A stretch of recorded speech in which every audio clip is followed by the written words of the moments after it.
So, for the last 5 explainers, we have really dug into the massive, kind of hidden world of digital surveillance. We've shown you the problem. Now it's time to show you how to fight back. We've talked about Amazon Sidewalk sharing your internet connection, how Wi-Fi can literally sense you moving through your own home, how your smart TV is basically screenshotting everything you watch, your phone tracking your every step, and of course, the data brokers who buy and sell all of it, the whole shebang.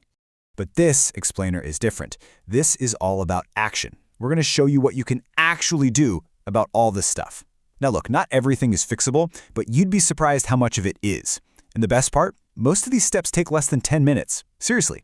Think of this as your personal privacy toolbox. So here's our game plan. We're going to start with what I call the 10-minute wins. Then we'll get into taking back control of your home network. After that, we'll explore some next-level protections, and we'll wrap it all up with an honest look at what we've accomplished. Okay, let's dive right into part 1, the 10-minute wins. These are super high-impact things that anyone, and I mean anyone, can do right now to seriously shrink their surveillance footprint. Ready? First things first, your phone's advertising ID. This little string of characters is the golden ticket for data brokers. It's the one thing that lets them tie everything you do across all your apps back to a single profile of you. By deleting it, you're essentially shredding that ticket. On an iPhone, just toggle off Allow Apps to Request to Track. On Android, head into your privacy settings and just hit Delete Advertising ID. Boom! In one click, you've made their job so much harder. Next up, and honestly, if you only do one thing from this entire explainer, please make it this. Audit your app location permissions. If an app has its permissions set to always, it means it can track and sell your precise GPS location 24/7, even when the app is closed. It's a fire hose of your data. By changing these to while using or just never, you are back in the driver's seat. You decide when and if your location gets shared, period. Okay, now for the microphone. You ever wonder why that random game or shopping app wants access to your mic? Well, it probably doesn't need it for what you think. Some of them use it to listen for ultrasonic sounds, inaudible to us, that stores use to track your physical presence. It's wild. Just go through your permissions and deny access to any app that doesn't have an obvious need for your mic, like a phone or voice memo app. All right, let's talk about the spy in your living room, your TV.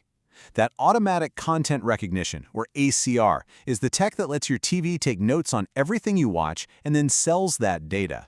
The manufacturers bury these settings on purpose, but don't worry, we found them for you. Just find your TV's brand here, follow the steps, and turn it off. And you know, there's always the nuclear option. Just disconnect the TV from the internet entirely. Use it as a dumb screen with a streaming stick. The TV company gets absolutely nothing. And to round out our quick wins, let's shut down Amazon Sidewalk. Just a reminder, Amazon turned this on for everyone by default. They didn't ask, they just did it, turning your devices into part of a big mesh network for your whole neighborhood. It's super easy to opt out though. Just follow these steps in the Alexa app and remember to do it for every single Amazon account in your house. Okay, you've knocked out the 10-minute wins, and you've already made a huge difference. Now for part 2. It's time to level up from just changing settings to taking real active control of your home's digital brain. And that really brings us to a fundamental question. When you think about your home network, who's really in charge? Is it you, or is it your internet service provider? Well, the answer comes down to one simple thing: whose router are you using? This slide really breaks it down. When you just use the router your ISP gives you, they control everything. They control the firmware. That's what allows for things like Wi-Fi motion sensing, which can literally detect your movements in your own house. And yeah, their policies usually allow them to share that data with law enforcement. But when you buy your own router, you're the boss. That means no ISP motion sensing and no data collection from your local network. You control the firmware. And look, I know what you're thinking, another thing to buy, but see it as a one-time investment in your own privacy. For $60 to $200, you own the single most important piece of hardware in your digital life. And hey, if you're paying a monthly rental fee for that ISP router, buying your own will actually save you money in the long run. Owning your router also opens the door to more powerful protections. You can do things like segment your network, which basically puts all your vulnerable smart home gadgets on their own little island, away from your personal computers.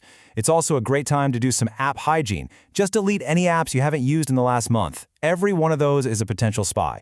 And of course, a good VPN can hide your IP address, which breaks the link data brokers use to tie your web browsing to your home address. All right, we've nailed the quick wins, and we've taken back our network. For those of you who want to go even further, let's jump into part 3, next level protections for, well, maximum privacy. This one is one of my absolute favorites, DNS-level blocking. The best way to think about this is like having a super strict bouncer for your entire home network. You set up a tool like a Pi-hole and it inspects every single internet request from every device in your home. If a request is trying to phone home to a known tracker or ad server, denied. It never even leaves your network. It's an incredibly powerful shield, especially for those sneaky smart TVs and IoT devices you can't install anything on. Now here's one that involves a bit of a trade-off. A lot of retail stores use these little Bluetooth Low Energy or BLE beacons to track your phone as you move through the aisles. If your Bluetooth is on, you're basically broadcasting a "here I am" signal. The fix is simple. Just toggle Bluetooth off before you walk into the store. Now the trade-off, of course, is that your wireless headphones or your smartwatch might disconnect. It really comes down to a choice between convenience and privacy. And for those truly sensitive situations, the stakes get so much higher. This quote from the FTC is, well, it's chilling. It's official confirmation that data brokers can and do track a phone from a sensitive place like a medical clinic, follow it right back to a home address, and then figure out exactly who lives there. In cases like these, the only 100% foolproof protection is to leave your phone in the car, or even better, just leave it at home. Finally, you can't really protect yourself from threats you can't even see, and that's where awareness tools come into play. There's a project called the Pedestrian Tool that uses some simple hardware to scan the airwaves around you. It shows you where hidden surveillance devices, like Amazon sidewalk beacons, are transmitting nearby. It literally makes the invisible visible. So, after all that, where does this leave us? Let's move to our final section, an honest assessment. It is so important to understand that the goal here isn't to become some kind of perfect, invisible digital ghost. I mean, that's just impossible. Instead, just take a second and look at what you have accomplished. You've gotten rid of Wi-Fi motion sensing from your ISP. You stopped your TV from spying on your movie nights. You broke the key identifier that data brokers use to track you everywhere. You took control of your location data, and you shut down hidden tracking methods like ultrasonic and Bluetooth beacons. These are huge wins for your personal privacy. But at the same time, we have to be real about what we can't control. You're not going to stop public cameras from reading your license plate. You can't just magically erase all the data that's already been collected about you. And you can't control what other people do with their devices. The goal isn't to fix everything. The goal is resilience. It's about reducing your attack surface. Every single step you take makes you a harder, more difficult, more expensive target for the surveillance industry. And the simple reality is that data brokers are a business. They are always going to prefer the path of least resistance, and that's the people who just leave all the default settings on. By following these steps, you are no longer the easy target.